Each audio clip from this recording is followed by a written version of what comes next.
Okay. God's morning po mga kapatid. Yung pong araw na ito, araw ng Wednesday, July 23 na po tayo. At ngayong taon ng 2025.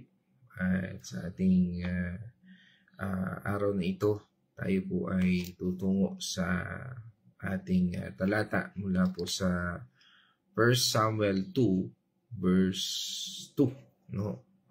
1 Samuel 2 verse 2 at pamagatan po natin itong Almighty Anvil, forging faith through divine constancy. At ngayong araw na ito ay babasahin po natin ang talata mula po sa Amplified Version. Ang aking partner lang po ay merong ginagawa at susunod po yun sa atin later. At ako na po magbabasa na ating talata. At ito po sinasabi, there is no one holy like the Lord. There is no one abides you. There is no rock like our God. Mula po dito sa 1 Samuel 2 verse 2, tayo po ay manalangin. Ama namin Diyos na makapangyarihan, kami po ay nagpapasalamat sa bahaging ito at patuloy namin dinadalangin ang patuloy mong paggabay sa pamamagitan ng iyong banal na Espiritu na siyang sumama sa amin at magbigay at ng kalakasan, Panginoon, at magbigay sa amin ng revelasyon upang matutunan namin ang talatang ito. Patuloy kang gumabay sa amin, Panginoon. Speak to my vocal cords, none of me and all of you. In this our pray, in the name of our Lord Jesus Christ. Amen. Amen. Mga kapatid, dito po sa ating tinatalata o sa ating binasang talata mula dito sa 1 Samuel chapter 2 verse 2 ay ito po isang bahagi ng panalangin. Ang nanalangin po dito ay si Hannah, ang isang sabi nga po natin ang nanay ni Samuel. Si Samuel is a prophet. At dito ho ay sabi nga itong si Hannah ay kilala bilang isang baog o tinatawag ng barren. Hindi po ibig sabihin ay ganun man ang kanyang sitwasyon, ay makikita po natin na isang katangian ni Hannah bilang nagtitiwala sa Diyos, sa gitna ng kanyang pagdurusa. Dahil nga sa kanyang pagiging baog. Yan yung kanyang struggle. Dahil sa baog siya, struggle siya. Struggle siya sa bahaging yun. Kasi nga po ay doon sa bahaging yun ay talagang nagbibigay sa kanya ng pagdurusa. At dahil doon, ay dahil sa kanyang pagtitiwala sa ating Panginoon Diyos, ay binigyan po siya, tinugon siya ng ating Panginoon Diyos ng isang anak. At yun nga po ay ipinangalan niya o pinangalanan na Samuel. Inalay niya ito sa templo at nagpuri sa Diyos gamit ang papuring at awit na ito. Sabi nga itong talatang ito. At sa kontekstong ito ay ng panalangin ni Hannah ay pinakita niya ang karakter na maganda nating pagtuunan bilang mga Kristiyano. Ang tatlong karakter ng ni Hannah patungkol sa kanyang pagpupuri sa Panginoon Diyos. Ang unang katotohanan na ipinakita rito ay na ang Diyos ay banal. Ibig sabihin, walang katulad ang kabanalan ng Diyos. Pinakita niya sa kanyang pananampalataya sa talatang ito na ang Diyos ay banal. Ikalawa, dito pinakita ng karakter ni Hannah na ang Diyos na sa kanyang pagpupuri ay siya ay nag-iisa. Sabi nga, walang ibang Diyos, walang katulad. Sabi nga ay katulad ng nauna, siya ay banal, siya ay nag-iisa. At dito pinakita rin niya na siya ay bato. Ang bato ay nagre-representa sa isang matatag na gusali. Ibig sabihin, isang pundasyon na kung saan ay nagbibigay sa atin ng comfort, nagbibigay sa atin ng kalakasan. Nagsasabi natin, no, tayo ay nakasandig sa bato, no, ay meron tayong matibay, no, na paninindigan. At masasabi natin, ang pananampalataya natin ay isang kanlungan at tagapagligtas. Ikaw, kapatid, kumusta ang iyong pananampalataya? No? At ito, pag-aralan natin upang maging katulad tayo ni Hannah, no? Na paano natin panampalatayaan ating Panginoon Diyos? Paano natin siya makikita bilang Diyos sa ating buhay? At tayo bilang mga tagasunod ng ating Panginoon Kristo, bilang mga Kristiyano, no? Mahalagang unawain natin kung paano ito sumasalapin sa ating pananampalataya. No? Na ang Diyos ay hindi option sa mga problema, kundi ang tanging solusyon. Na ang kanyang kabanalan ay nahuhulugan na hindi siya mako-compromise dahil sa kasalanan. At ang kanyang pagiging bato ay nagpapaalala na siya ang ultimate security sa isang mundo na puno ng walang katiyakan. No? Kaya nga po, mga kapatid, mga katanungan na dapat nating i-reflect sa ating buhay at bago natin tunguhan ang ating talatang ito. Sino nga ba ang Diyos sa iyong buhay? Halimbawa, hindi ba ito yung career, relasyon, social media, o mga social media validation, what I'm saying, o mga kayamanan sa buhay mo? Yun ba yung Diyos? Paano mo ito i-surrender sa Diyos? Kung bato ang Diyos, bakit umaasa tayo sa tao o sa ating sarili? Anong sitwasyon ang nagpapakita ng iyong self-reliance imbes na God-reliance? Nakikilala mo ba ang kabanalan ng Diyos o minamaliit mo siya? Halimbawa, pagiging casual sa pananalangin o pagsamba.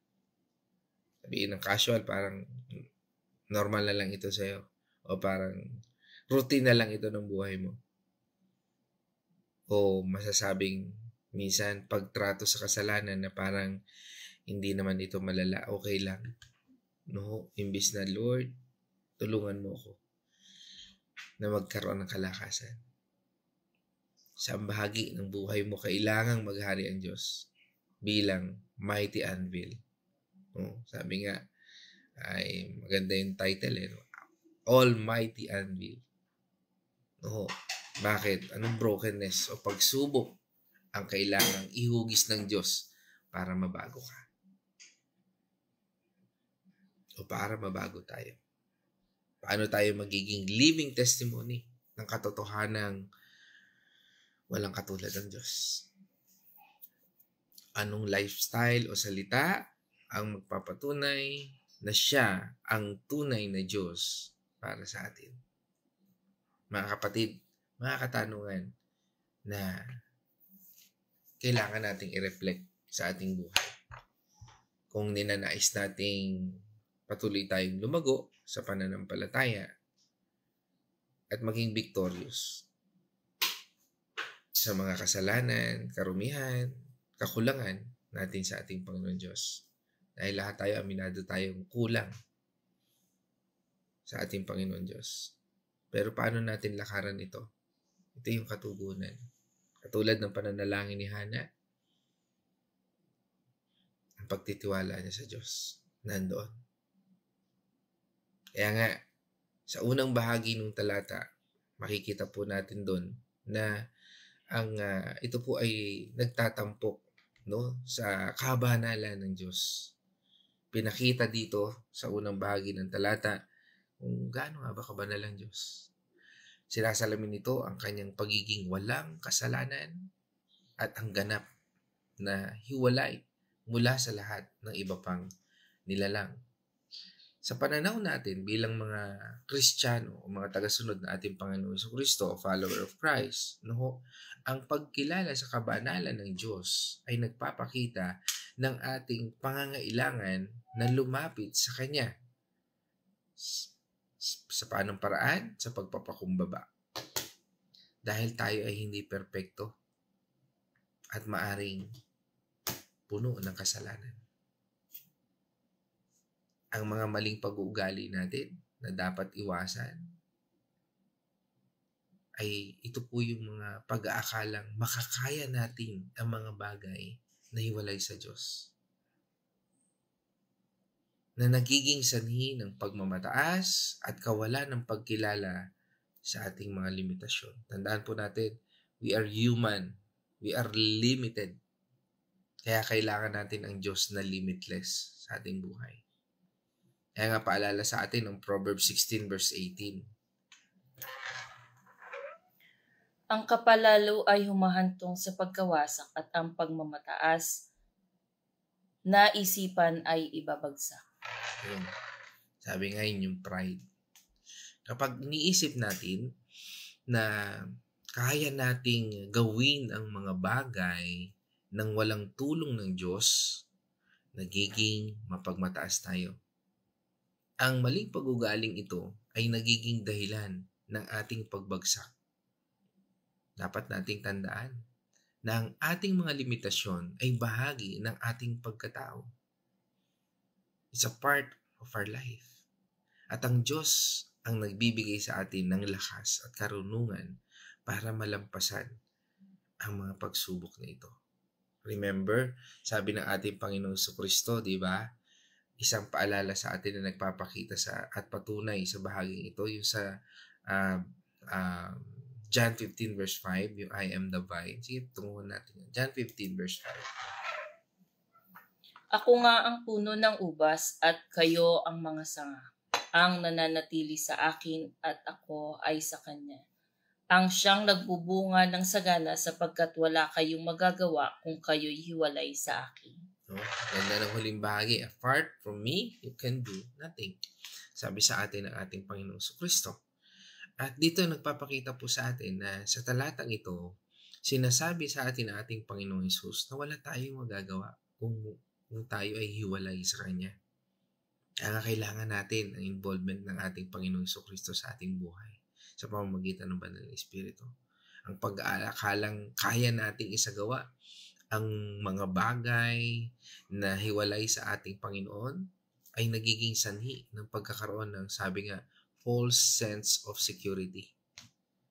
Maling pagkakaunawa sa seguridad. Kaya kung minsan makikita natin ang buhay ng isang tao, kailangan magpayaman ako ng magpayaman. Kailangan maging ganito ako. Yan ang mga false sense of security. Ako, naging bahagi rin po ako niyan. Akala ko na kung magiging successful ka sa mga bagay na ganoon, magiging secured ka na. Mali. Only God can feel, sa mga bahagi yun. Ang ating mga limitasyon ay dapat nating kilalanin at dapat tayong manatili sa Kanya upang makamit ang tunay na tagumpay. Kaya nga, siguro nasabi ni Stephen Curry, kahit nandun siya sa katanyagan ng kanyang career, pinaalala sa kanya ng ating Panginoong Diyos, talagang ito'y nagpapakita rin sa atin na talagang we need Christ, at yan ang katotohanan, at sabi nga sa atin doon, di ba, very popular, tunguhan natin at basahin po natin Philippians 4 verse 13. Ang lahat ng ito ay magagawa ko dahil sa lakas na kaloob sa akin ng Diyos. Sana, ganda nung kaya nga makikita natin ang lahat ng lakas na pinagmumulan natin kay Kristo. Nakagagawa natin magpatawad, nagagawa natin ang mga bagay na dumamay sa tao, hindi dahil sa sarili natin kakayahan, kundi dahil sa kalakasang ibinibigay ng Diyos sa buhay natin. At kung kulang tayo, humingi tayo sa Kanya, Lord, bigyan mo ko ng kalakasan sa parte ng aking buhay nito. Ipakita mo sa akin kung sino ka. Nais kong maranasan ang iyong presensya. Kaya nga po, doon sa talatang yon na huli nating binasa, ito po ay nagpapakita sa atin na ang tunay na lakas ay nagmumula lamang sa ating Panginoong Kristo.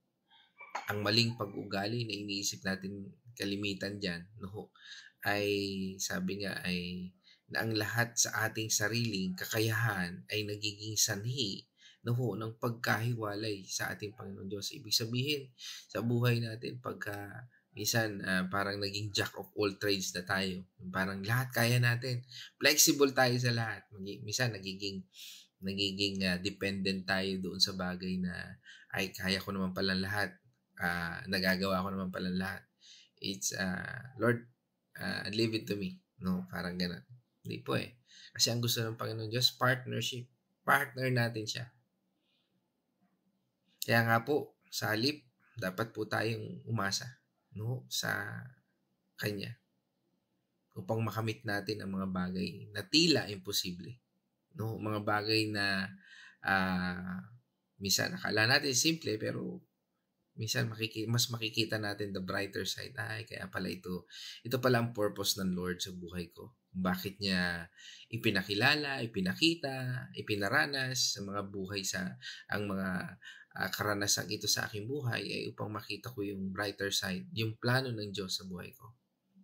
At ang pag-amin natin nito sa ating mga limitasyon at pagtitiwala sa kanyang lakas ay nagdadala ng tunay na tagumpay.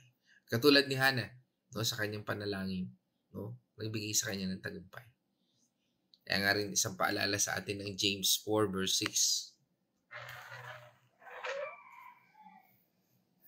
Ngunit higit na malakas ang tulong na ibinibigay niya sa akin, kaya't sinabi ng kasulatan, ang Diyos ay laban sa mapagmataas, ngunit nalulugod sa mga mapagkumbaba. Okay.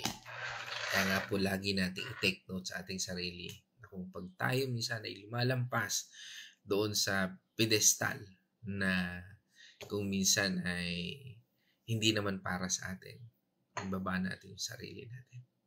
No? Mas maganda nakikita ang Diyos sa buhay natin. Mas maganda naririnig ang Diyos sa buhay natin. Mas maganda nararanasan ng Diyos sa buhay natin. At yan ay magsisimula sa pagpapakumbaba natin. Ang Diyos ay patuloy na lumalaban. Sabi nga doon sa talata, sa mga mapagmataas, ngunit nagbibigay ng biyaya sa mga mapagpakumbaba. Ang pag-aakalang kaya nating gawin ang mga bagay na walang Diyos ay isang anyo ng pagmamataas. Sa halip, dapat tayong maging mapagpakumbaba at tanggapin ang ating mga limitasyon upang makatagpo tayo ng biyaya sa tulong na nagmumula lamang sa ating Panginoon Diyos. Kaya isang magandang ilustrasyon dyan ay yung talata ng Isaiah, no? Sa Isaiah 40 verse 29 hanggang 31, ano ho? Ang sabi nga po doon sa talata, ano ho, ay ito. 40. Isaiah 40, 29 hanggang 31. Isaiah. Lampas. 40. Ano? 29 hanggang 29. Hanggang huli. Ang mahihina't mga napapagod ay kanyang pinalalakas. 30. Kaya kahit na ang mga kabataan ay napapagod at nanlulupaypay. 31. Ngunit muling lumalakas at sumisigla ang nagtitiwala kay Yahweh. Lilipad silang tulad ng mga agila. Sila'y tatakbo, ngunit hindi mapapagod. Sila'y lalakad, ngunit hindi manghihina. Amen. Isan dito sa talatang ito, ay, kaya malakas ka pa eh. Bata ka pa kasi, no? Pero dito pinapakita ng talata na kahit mga bata, pwede rin manglupaypay. Pwede rin manghina. Pero sabi nga po doon sa talata, ang Diyos ang nagbibigay ng lakas sa mga mahihina. Ano pa man ang iyong edad, ano pa man ang iyong katatayuan sa buhay, ano pa man ang iyong kondisyon, no? Ang Diyos ang magbibigay ng kalakasan. Ang pag-aakalang kaya nating gawin ang lahat sa ating sariling kakayahan ay nagiging sanhi ng pagkabigo at pagkapagod. Sa halip, ang mga nag-iintay sa Panginoon ay nakatatanggap ng bagong lakas. Dito nakikita natin ang tunay na lakas na nagmumula sa ating pagtitiwala sa Diyos. At yan ang tunay na lakas. Kapag tayo ay nagsimulang dumepende sa Panginoon. Kapag tayo ay nagsimulang, Lord, minsan di ba panalangin, Lord, payamanin mo ako. Gagawin ko ito. Nakakalimutan po yan. Minsan hindi na rin yan nagagawa. Minsan nasisira na rin. Lord, pagalingin mo ako. Bigyan mo ako ng lakas. Nakakalimutan din yan pagkatapos ka mabigyan ng lakas. Pero kung ang lakas ay nagmula sa Panginoon, Lord, salamat. Dahil sa kagalingan ito, iniaalay ko ang lahat ng aking gawa para sa iyo. Maging salamin ng aking pagkilos, pag-iisip, at paggawa ang kalakasang ibinigay mo sa buhay ko. Ito ang ilustrasyon na kung paano ginawa ni Hana ang kaloob ng Diyos. At ito po yung nagpapatunay doon sa ikalawang bahagi na talata natin na walang ibang Diyos na kayang gumawa ng mga bagay nito kundi siya lamang. Kaya nga po, dito sa ikalawang bahagi, no, 3 lang naman tayo pag-uusapan natin, 3 bahagi lang po. Sabi nga, ito po yung nagsasaad ng walang ibang Diyos kundi ang Panginoon. Dito ang minsan, kalimitan at lagi natin, talagang malimit po nating maling pag-uugali na madalas na nakikita sa atin yung paglalagay ng ibang bagay o tao sa posisyon ng Diyos. Minsan, di ba, inilalagay natin yung mga tao na, Lord, gumamit ka ng mga tao. No? Ay, ikaw yung ginamit ng Diyos. Tama naman, no, verse. Pero minsan, nilalagay natin yung kaisipan natin doon sa bagay na nagiging idol natin yung mga tao. What I'm saying is, minsan, nagiging mas idol natin yung mga tao kaysa sa Diyos sa ating buhay. Huwag po nating ilalagay ang anumang bagay o sino mong bagay, maging yan ay karir natin, maging yan ay ating maging katatayuan sa buhay natin, o maging tao sa ating buhay. Kapag ipapalit natin sa Diyos. Parang kaya ako pinagpala ng Panginoon Diyos dahil ako'y magaling manalangin. Dahil that's wrong. Tandaan po natin, ang pagpapala ng Panginoon Diyos ay hindi dahil sa ating gawa. Hindi dahil sa kanyang plano na dapat natin gawin. Kundi dahil sa kanyang purpose. Tandaan po natin, yan lahat ng bagay na meron tayo ay pinagkatiwala lang ng Diyos sa buhay natin. At pinagkatiwala sa atin ng Panginoon Diyos upang maging pagpapala sa iba. Kaya nga, dito sa maling pag-uugali na ilalagay natin ng mga bagay, even kahit kariro, mga tao sa ating buhay, yan ay ang maling pagkakaunawa natin sa ating buhay. At katulad nga nung nabanggit natin kanina, kayamanan, katanyagan, o even relationship. Kaya nga, sa buhay natin, dapat yung partner natin nadadala natin sa Panginoon. Dahil kung nadadala natin sa Panginoon ang ating partner, yan ang tamang relasyon. Meaning, wala ang Diyos sa pagitan yung mag-asawa, pagitan yung magkaibigan, sa pagitan yung iyong kliyente, o kung sino pa man tao, that's wrong relationship. Pero kung ang Diyos ang nakapamagitan sa lahat ng yan, sa iyong negosyo, sa iyong trabaho, sa iyong pag-aaral, o ano pa man, yan ang pagtatalaga na ang Diyos ay nasa iyo. Dapat po tayong maging mapanuri sa mga bagay na nag-aagaw ng atensyon mula sa Kanya. At yan ang ating ikalawang bahagi. Maging mapanuri po tayo. Sabi nga po sa atin ng Hebrews 12 verse 1 and 2. Kaya nga dahil napapaligiran tayo ng maraming saksi, talikuran natin ang kasalanan at anumang balakid na pumipigil sa atin. Buong tiyaga tayong tumakbo sa paligsahang ating sinalihan. 2. Ituon natin ang ating panalangin kay Jesus na walang pinagmulan at na siyang pinagmulan at kabuuan ng ating pananampalataya dahil sa kagalakang naghihintay sa Kanya. Hindi niya ikinahiya ang mamatay sa krus at siya ngayon nakaupo sa kanan ng trono ng Diyos. Amen. Ano ba yung ating paligsahan na tinutukoy dyan? Apostol Paul, no? Paligsahan na sinasabi po dyan, yung pananampalataya natin. Isang pananampalataya na inilintulad sa isang paligsahan na dapat po tayo maging handa. Di ba? Kung tayo mga atleta, dapat tayo ay handa, malakas. At kung sa paligsahan na yan, ay tandaan po natin, katulad yan, kabilang dyan ang ating karir, negosyo, relasyon natin sa tao. Kung hindi natin kasama ang Diyos, mukhang mahihirapan tayo maunawaan upang maintindihan ang ating buhay nito. Kaya nga po sa talatang ito, inaanyayahan tayo na alisin ang mga bagay na nagpapabigat sa atin at ang mga kasalanang humahadlang sa ating pagtakbo sa landas ng pananampalataya. Sabi nga doon sa amplified version yan, ang ginamit yan is weight. Ang mga weight na ito o mga pabigat na ito ay maaring mga bagay na nag-aagaw ng ating atensyon mula sa Diyos. Kaya nga minsan bupunuin ka niya ng mga material things, career, even relationship, para ilayo yung sarili mo sa Diyos.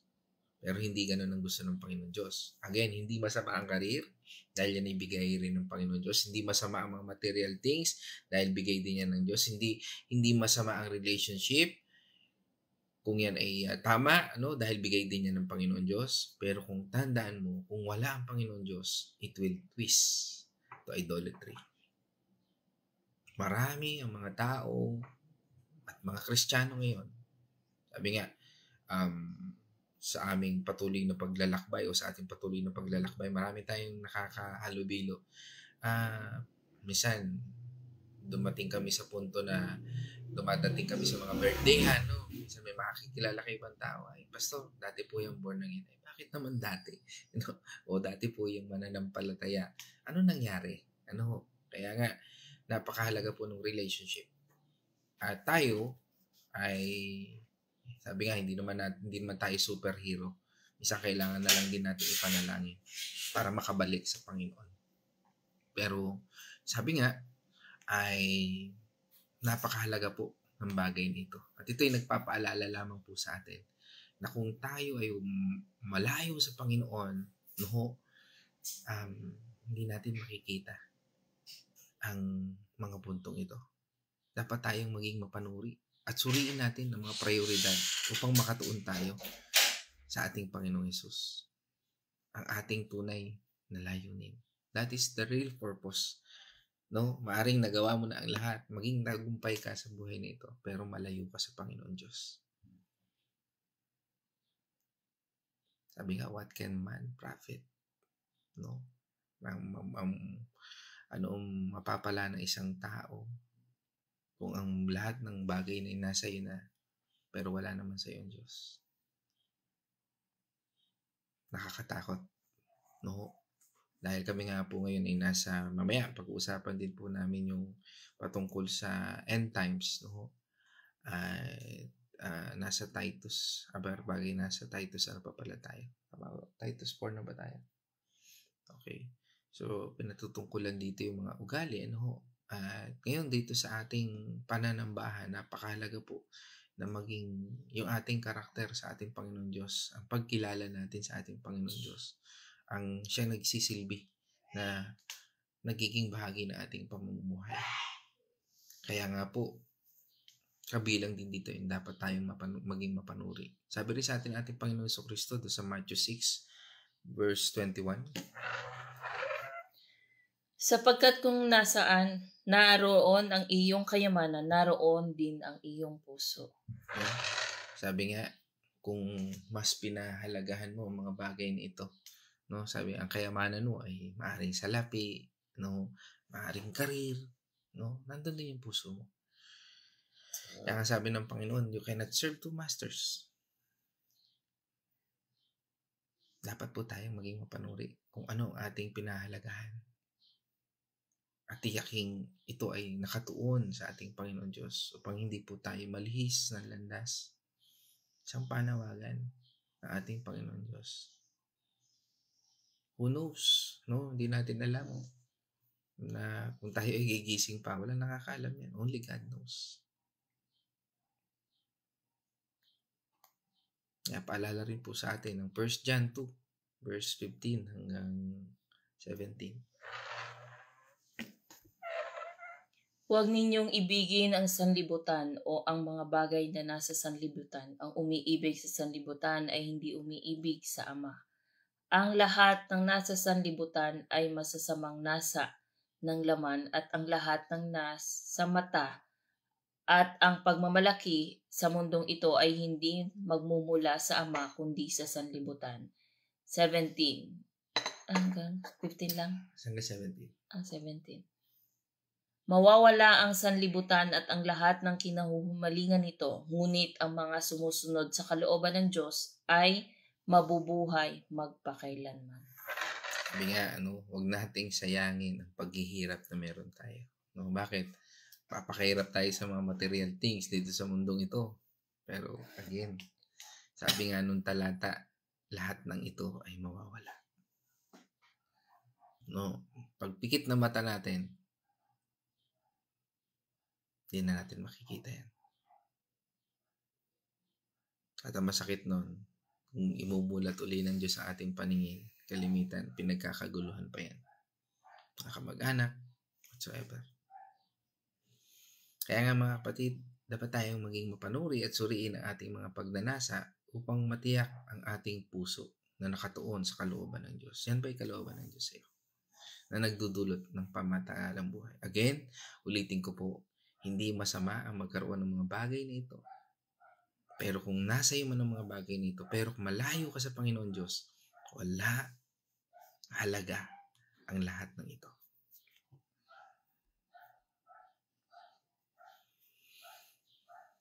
Kaya nga po, ang pagiging mapanuri nating tinutukoy dito ay makita po natin,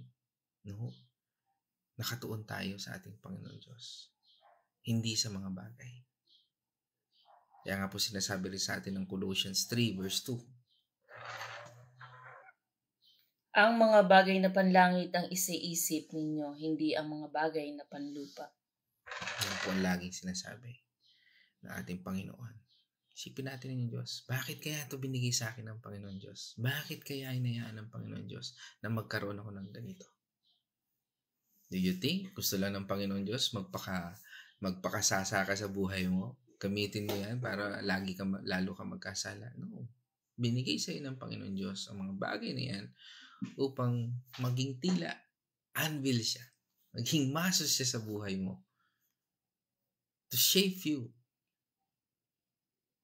Pero yung plano ng Panginoon Diyos, not to harm you, but to give you hope. Kaya nga po, ang mga worthless things na yan ay maaaring mga bagay na nag-aagaw ng ating atensyon mula sa Kanya. Kaya nga sabi ito ni Haring David sa Psalm 119 verse 37. Ilayo mo ang pansin ko sa bagay na walang saysay at ayon sa pangako mo'y pagpalain akong tunay. Amen. Makita natin yun. Hari na siya dyan. No. Pero makita natin. Maraming bagay sa buhay natin ang parang tila worthless. No. Dahil sa hindi natin makita yung purpose natin. At dito ang pinakikita ng ating Panginoon sa ating buhay. Ano ba yung mga bagay na humihigit sa atin para ilayo tayo sa Panginoon? At ano naman yung mga bagay na ito na pwede natin gamitin para mailapit tayo sa Panginoon? Dapat tayong maging mapanuri at humingi ng tulong sa Diyos upang maibalik ang ating focus sa Kanyang mga daan at layunin. At yun yung bahagi niya. minsan na-out-focus tayo sa mga bagay na hindi naman mahalaga. Kaya nga po, dito sa huling bahagi na ating pinag-aaralan ngayon, dito sa 1 Samuel 2 verse 2, makipakita po natin at nabanggit doon na siya ang bato. No? Sabi nga, is the rock. Sabi nga ng 1 Samuel 2 verse 2, doon sa panalangin ni Hannah, na ang Diyos ay inilarawan bilang bato na sumisimbolo sa katatagan at proteksyon. Ang pagkilala na ang ating Panginoon Diyos ang ating kanlungan ay napakahalaga po, lalo na sa panahon nang tayo ay nasa pagsubok o mga bagay na hindi natin maunawaan. Ang maling pag-uugali ng pag-asa sa sarili o sa ibang tao para sa seguridad ng kaligtasan, ay iwasan po natin. At ang panawagan na ating Panginoon Diyos na patuloy tayong magtiwala sa Kanya sa lahat ng ating sitwasyon. Mga kapatid, ito po yung nag-uudyok sa atin na humingi tayo ng tulong at gabay sa ating Panginoon Diyos sa bawat oras ng ating buhay. Sabi nga minsan, may mga masasayang bagay pero akala natin masaya. Pero nagdudulot ito ng, sabi nga, kalungkutan dahil hindi natin nararanasan ng Diyos sa ating buhay. Kaya nga po ang ating title ngayon, that Almighty Anvil o yung Forging Faith through Divine Constancy, ay naglalarawan po sa atin ng proseso ng paghubog ng ating pananampalataya sa pamamagitan ng hindi nagbabagong katangian ng Diyos. Ang anvil o yung paghampas, sabi nga masakit yan, minsan nahampas ay simbolo ng pagbuo at paghubog sa atin. Kaya kung minsan, God is shaping us doon sa mga bagay nito. Parang katulad ng sword, isang bakal, ay nahampas upang makita yung isang napakagandang likha. Ganon din po sa ating buhay. Sa ating buhay, ang mga pagsubok at hamon ay maaaring maging mga pagkakataon para sa paghubog ng ating pananampalataya. Minsan yan ay hampas ng ating buhay na tilang nagbibigay sa atin ng katatagan.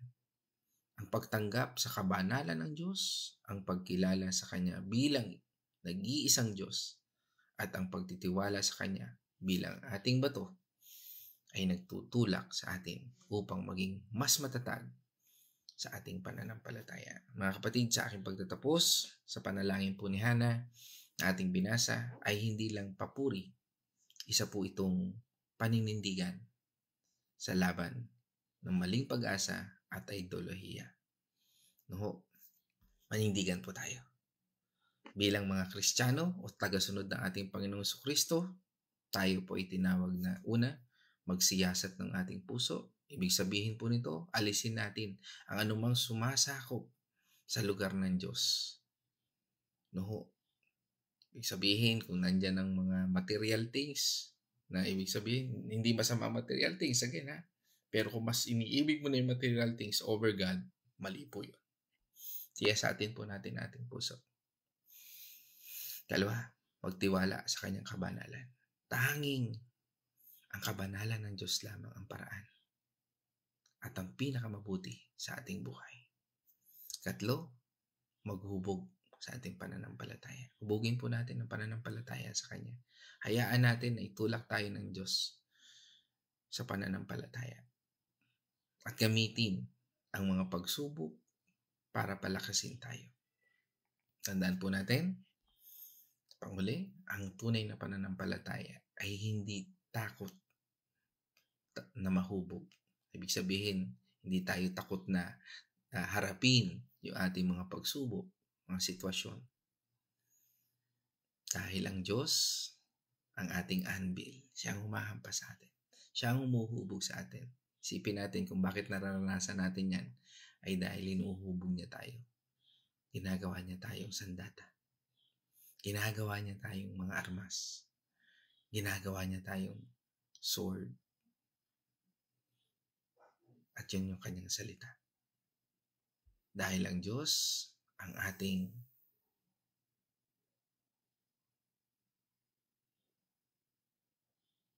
lakas. at ang kanyang pag-ibig ang ating hammer. Sabi nga, hinahampas tayo ng Diyos sa kanyang pag-ibig. At yan ang paghubog ng Diyos sa ating buhay. He is our anvil. At ang kanyang pagmamahal upang malampasan natin ang lahat ng pagsubok na yan ang siyang umuhubog sa atin at uhubog sa atin. Purihin ang ating Panginoon Diyos, mga kapatid. At sa ating pagtatapos na ito, nais ko namang ibigay ang ilang minuto natin para sa refleksyon ng aking partner. God's morning muli mga kapatid. Napakaganda po nitong ating napag-aralan ngayon sa 1 Samuel 2 verse 2. Dito po ay itinuro sa atin ni Hana na ang Panginoon lang na si Yahweh ang tunay na banal. Walang ibang makakapantay sa Panginoon natin sa pagiging banal. Siya lamang nag-iisa at wala siyang katulad. Wala siyang ibang katulad, walang ibang tagapagtanggol maliban sa ating Panginoon. Di po ba sa atin, lagi nating itinuturo sa ating mga anak nung maliliit pa na walang ibang magtatanggol sa iyo kundi kaming mga magulang mo. Kung ano man ang mga problema mo, ibahagi mo sa amin. Kung ano man nangyayari sa iyo sa araw-araw, isangguni mo sa amin sapagkat kami lang ang makakatulong sa iyo. Walang ibang makakatulong sa iyo kundi kaming mga magulang mo, yung mga kaibigan na akala mo matutulong sa iyo, akala mo sa lahat ng mga ginagawa mo ay kinukonsinti ka nila dahil nag-i-enjoy kayo doon sa mga ginagawa niyong mali. Hindi yan makakatulong sa iyo kundi yung magulang mo lang, kami lang ang makakatulong sa iyo. So doon po sa mga bagay na tinuturo natin sa ating mga anak, tayo naman dapat maging ganun din tayo sa ating Panginoon. Lahat ng mga problema natin, lahat ng mga suliranin natin, isangguni natin sa Panginoon sapagkat walang ibang tagapagtanggol kundi ang ating Panginoon. Wala tayong ibang aasahan kundi ang Panginoon. Yung mga nasa paligid natin na akala natin ay sasamahan tayo hanggang huli, yung pong mga sinasabihan natin ng problema, akala natin hanggang huli kasama natin sila pero hindi natin alam na ikinakalat na pala niya sa iba. So, mas maganda po kung sa Panginoon natin isusumbong. Yun po yung mga dapat natin, yun po yung mga take up na nakuha ko dito na wala pong ibang katulad talaga ang Panginoon. Kung isasama natin ang Panginoon sa pang-araw-araw nating pamumuhay, kung gagawin natin siyang best friend or gagawin natin siyang palaging isinusumbong natin yung mga sitwasyon natin sa Kanya, hindi po siya manghihinawa na pakinggan tayo. Bagkos ipapakita niya sa atin kung ano ang dapat nating gawin sa sitwasyon na akala natin sobrang bigat. Kaya wag po tayong manghinawa na isangguni sa ating Panginoon ang lahat ng ating sitwasyon.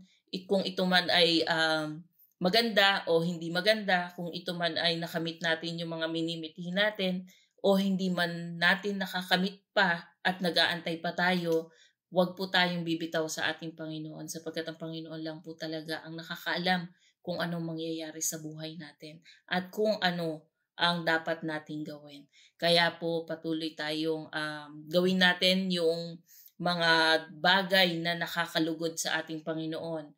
Itong mga ginagawa natin ngayon, itong God's Morning, pagbabasa ng Biblia, Bible study, pananalangin, at pagtulong sa kapwa, yun po ang mga nakakalugod sa ating Panginoon. Alisin po natin yung mga makamundo na ginagawa natin dati. Huwag na po tayong bumalik sa mga bagay na yun. Sapagkat ito po tinuturo sa atin ng Biblia ngayon na walang ibang magtatanggol sa atin kundi ang ating Panginoon. Walang makakapantay o makakahigit sa ating Panginoon. Siya lamang po, nag-iisa po siya. Kaya patuloy po tayong manahan sa presensya ng ating Panginoon at patuloy po natin siyang saliksikin o hanapin upang sa ganon yung mga struggle natin na pinagdadaanan ngayon ay magiging magaan kung meron tayong katulong na magbuhat ng mga ito. So maraming salamat po. God bless po sa inyong lahat. At condolence po sa pamilya ni Pastor Belma na Pastora Belma na Sorio na ngayon ay nagdadalamhati sa kanyang pagkawala. God bless po sa inyong lahat. Mag-ingat po tayo. Amen. So, salute sa ating kapatid, no? Na lingkod na ating Panginoon Diyos. Kay Pastora Belma, no? Isa sa mga Army of God ang sabi nga nagkaroon ng promotion kasi na kay Lord na siya, no? At ganun pa man, no? Kami po ay nakikidalamhati, no? Sa pamilya ng ating kapatid na ito sa mga naulila. At ganun pa man, nais po nating batiin ang ating mga kapatid naman na kasama natin ngayon, no? Na ating mga naging katuwang din, no? Dahil at ito po ay pinangunahan tayo siyempre ng aking ate, no? Ate Lilibet Chua mula po dyan sa Alamada, Cotabato, no? Isang mapagpalang umaga, no? At i-shoutout na natin ang aming ang pamilya ng Getgano Chua, yan. Kasama po ako dyan, no? Sa mapagpalang umaga sa lahat ng mga kamag-anak po namin dyan sa Cotabato, Alamada. Yan. At kasama rin po natin si Nay Winnie Patual mula po sa Villa Escudero, mula po sa angkan ng Dalangin Patual Family. Yan. Si Nay Winnie. At ganun din ang aming si Ate Marta, no? Artillaga dyan sa Bulakin, Chao. Kasama rin po natin. Mula po dyan sa lugar naman po ng Bacolod, no? Ang angkan ng Pios, kasama rin po natin si Kuya George, ano ho? Yan.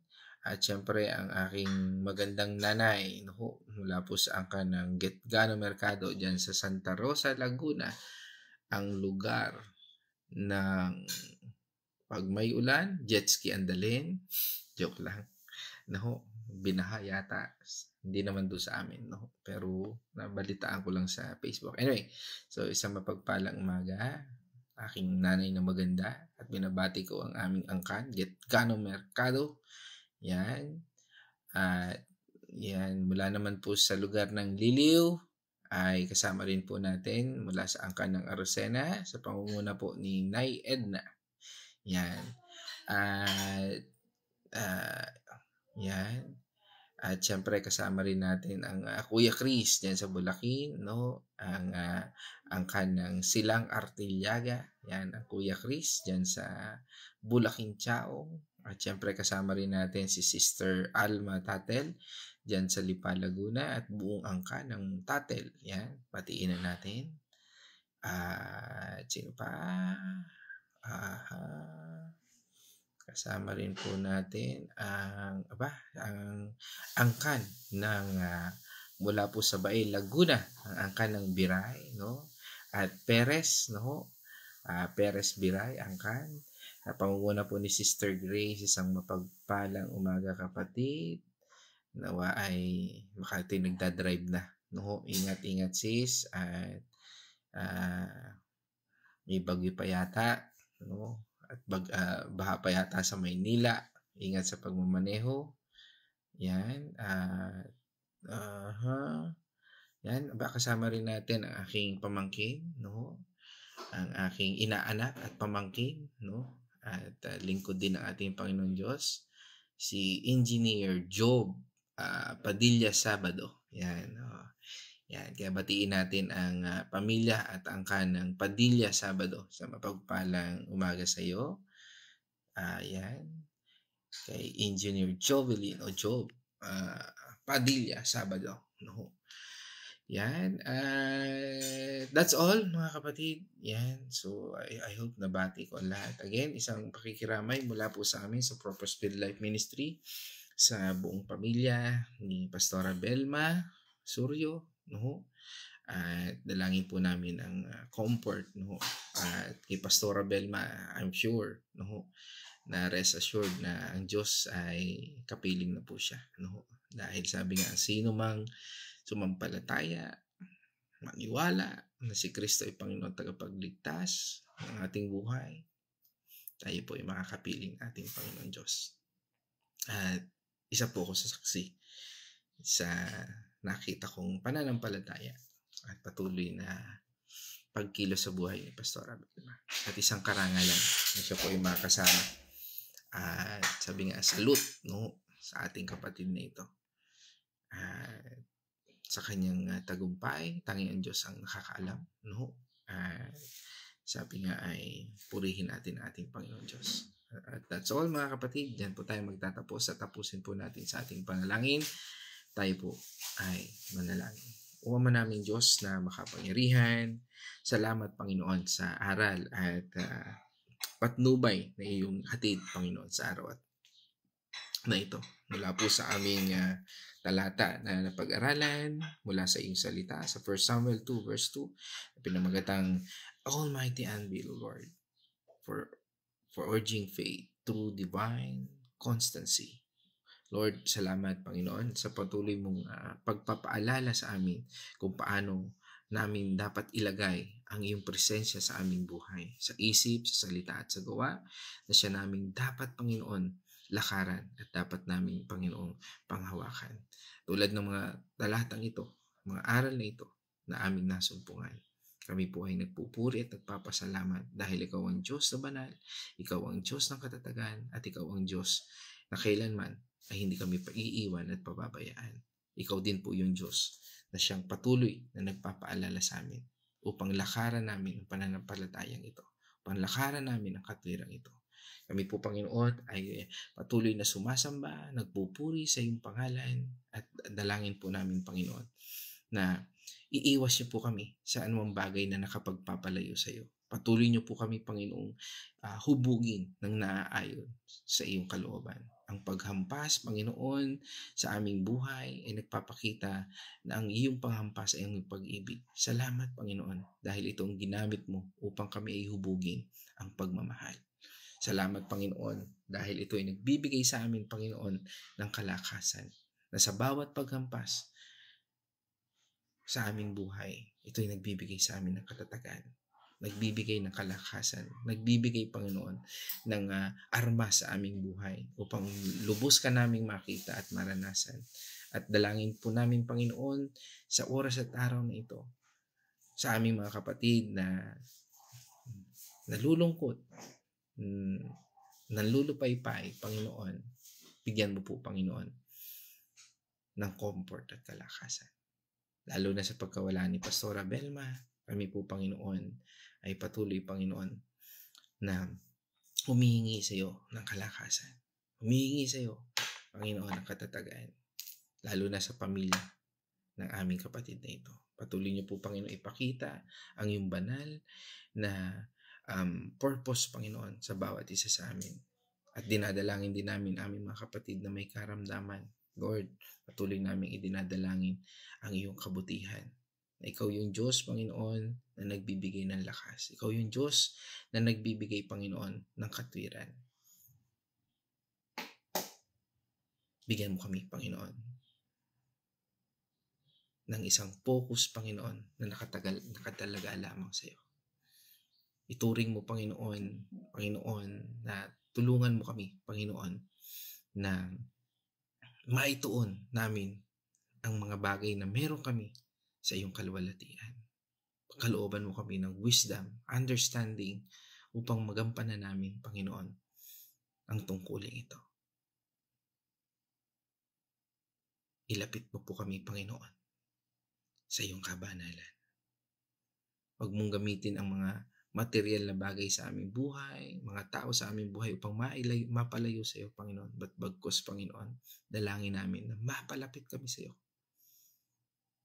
Huwag mong hayaan, Panginoon, ang bawat isa na mapalayo sa iyo. At idinadalangin po namin ang aming mga kapatid na nanlulupaypay, nangihina. At ngayon ay tila malayo sa iyo. Lord, Sa pangalan ng iyong anak na si Jesus, dalangin namin, Panginoon, ipuin mo ang puso ng mga taong ito na manumbalik sa iyong patnubay at gabay. Lord, patuloy naming dalangin ng pasasalamat sa lahat ng ito, sa lahat ng iyong probisyon, patnubay at gabay.